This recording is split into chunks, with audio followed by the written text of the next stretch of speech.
A quiet backyard, the chirping of birds, the gentle rustle of trees, and a sense of tranquility.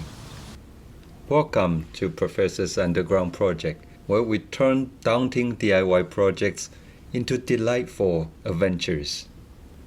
The 300-foot privacy fence has stood strong and pleasing for the past 8 years.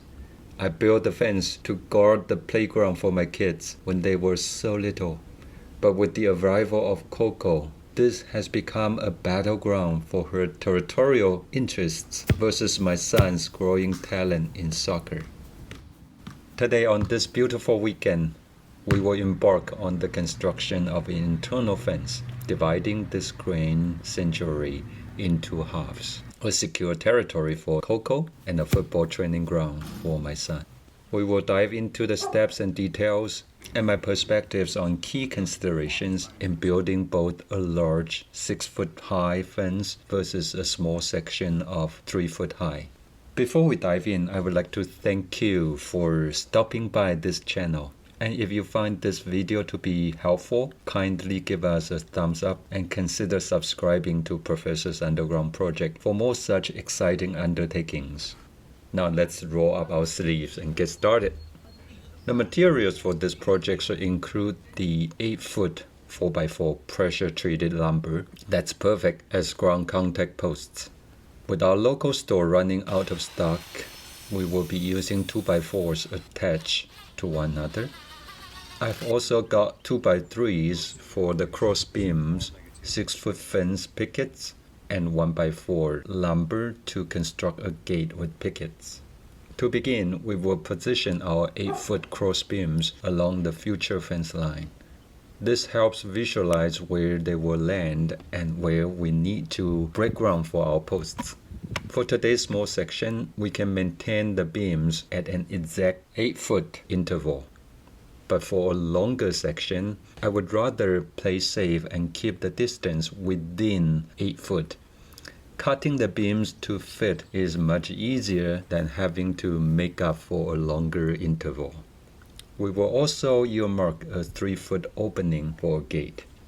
Now comes the fun part, digging holes at least 1 foot deep using a post hole digger.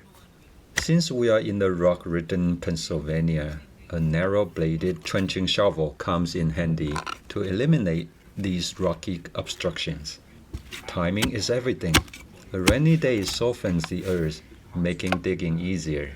You could also consider renting an auger, but be prepared of rocky encounters, as I can attest to that with my past experiences and bruises.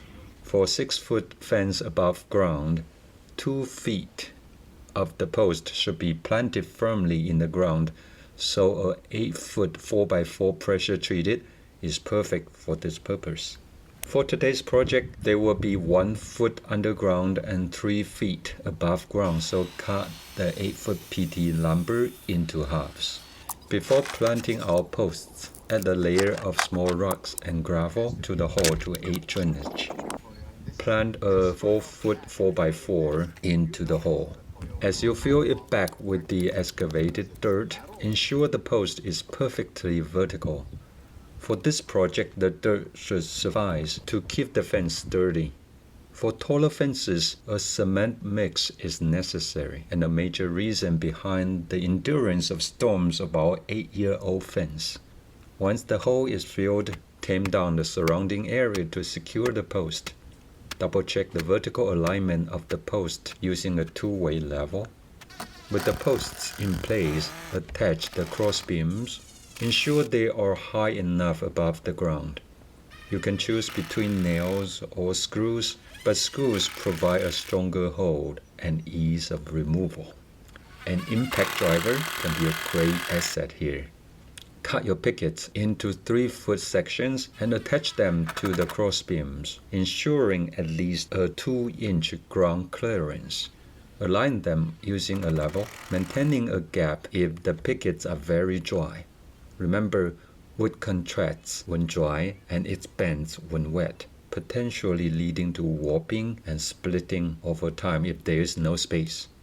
And now let's build a gate. Build a 35-inch by 35-inch gate using 1x4 lumber and picket with about half an inch of clearance between the posts. Align and clamp the gate to the fence opening. Attach the hinges and latch hardware. Does it swing open and close smoothly? Yes, it does. You now have a handsome, sturdy fence section, custom built by you. I hope you found this adventure helpful and entertaining. If you did, please leave a like and consider subscribing to Professor's Underground Project. If a professor can do it, you can do it.